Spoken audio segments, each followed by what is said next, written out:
Hi everyone, we're going to continue reading Runaway Ralph. We are in the middle of chapter 6, A Thief in the Craft Shop. Everyone wanted to hear about the missing watch. Campers crowded around Aunt Jill and the three girls. Through the open window, Ralph could hear snitches of conversation. Aunt Jill, I'm sure I left it on the shelf beside the mouse cage. I'm positive. Looked every place. And I saw Garth. And it was my birthday present. Search the lodges. He sneaks out of the dining hall. Hasn't ever been excused from the table. Now, girls, this was Aunt Jill. Well, I don't care. He acts funny. That cat really has fixed things now, thought Ralph, as the campers gathered on the benches at the old school desks underneath the walnut trees. One of the counselors led the singing, and then Aunt Jill stepped up on the platform. Campers, I have some unhappy news today, she began. Karen's watch is missing from the craft shop, where she is sure she laid it on a shelf. It was not an expensive watch, but it was a birthday present to Karen, and she would very much like to have it back. Here, Karen nodded her head vigorously, and Aunt Jill went on. We are not going to search the lodges, as someone suggested. We are going to let the person who took the watch return it because it is the right thing to do. A lot Catso cares about doing the right thing, thought Ralph. He heard Garth, who was sitting on the last bench, say angrily to the boy in front of him, What are you looking at me for? Aunt Jill continued. No one needs to know who took the watch. It can be returned to the shelf in the craft shop when no one is looking, or to my desk in the front office. We are not interested in who took the watch. We want it returned to Karen because returning it is the right thing to do. After Aunt Jill's speech, the campers began to sing, You Are My Sunshine. Garth slipped away from the rest of the campers and, as Aunt Jill had suggested, sat down by himself behind the clump of bamboo. This afternoon was the first time Ralph had seen him sit there. You make me happy, sang the campers. They haven't made Garth happy, thought Ralph, wishing that Garth were sitting on the other side of the bamboo near the craft shop door where he might find the watch by accident. Ooh, that boy is really in trouble, remarked Chum. And here's a picture of him sitting in the trees, bamboos. Ralph turned in surprise. I thought you were asleep under your cedar shavings, he remarked. That's what I make them think, said Chum. I didn't miss a thing. Well, what's your opinion of this case? Asked Ralph, who knew the right words to use in such a situation from watching so many television programs in the lobby of the Mountain View Inn. I think that boy is in a tight spot, said Chum. Everybody knows he used to come into the craft shop when no one was here, and they know he is still the first person to leave the dining hall, so naturally everyone thinks he took the watch. He obviously can't return the watch because he doesn't know where it is, so of course everyone will think he is keeping it. That's the way I figured it, agreed Ralph. And I can tell you one thing, continued Chum. He's not going to come near the craft shop until that watch is found. Well, what about me? Squeaked Ralph in dismay, thinking of the sign above his cage. Nobody else feeds me. I'll starve. I'll try to toss you a few alfalfa pellets once in a while, said Chum generously.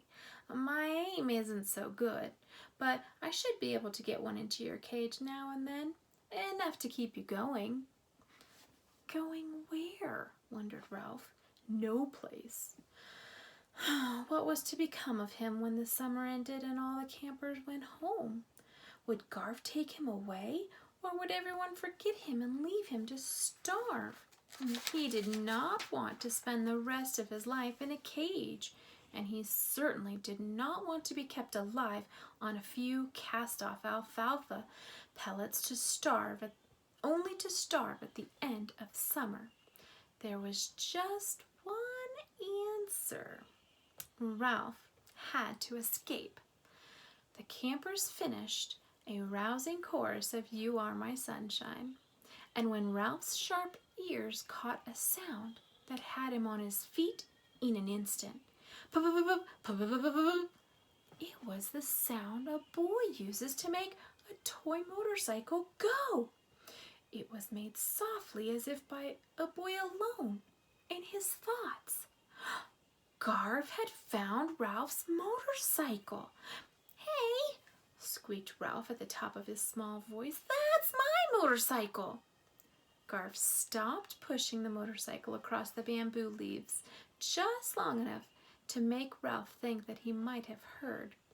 Then, to Ralph's disappointment, he put the motorcycle in the pocket of his jeans and went off toward his lodge for the rest period required of all of the campers. Ralph was so excited he left the bars of his cage and he went for a run on his wheel. Garv spoke his language. He knew how to make the motorcycle go. There was hope after all. All Ralph had to do was explain to Garv. As Ralph thought the matter over, his exercise wheel moved more and more slowly until it came to a stop and Ralph sat back on his haunches. His plan would not work until Garv was cleared of the theft of the watch. He was not going to risk coming into the craft shop. Ralph had to agree that Chum was right. Okay, friends, that is the end of chapter 6. We're going to start chapter 7, and chapter 7 is called The Escape. Ralph was desperate to escape. His food supply was running low, and as Chum had predicted, Garv stayed away from the craft shop. Ralph ran around the sides of his cage, hoping that there might be an opening, one overlooked space wide enough for a mouse to squeeze through. There was none, as he had known all along. He pushed on the door with all of his strength, but he could not budge it. He ran on his wheel in hope that it might just once take him someplace, but of course it did not. Ralph needed help. "Hey, Chum," he called over to the hamster who was noisily wearing down his teeth on the bars of his cage. "You're a stretchy fellow. See if you can stretch over here and pull this door open." For once, Chum obliged by putting his shoulder to the bars of his cage, stretching his foreleg as far as he could and reaching with his paw. He barely managed to flick a wire of the side of Ralph's cage with a toenail. "There must be some way we can get out of here," said Ralph. "There's gotta be." "Not for me," answered Chum. "I wouldn't leave if I could. I've lived in a cage all my life, and I'm too old to start scrounging.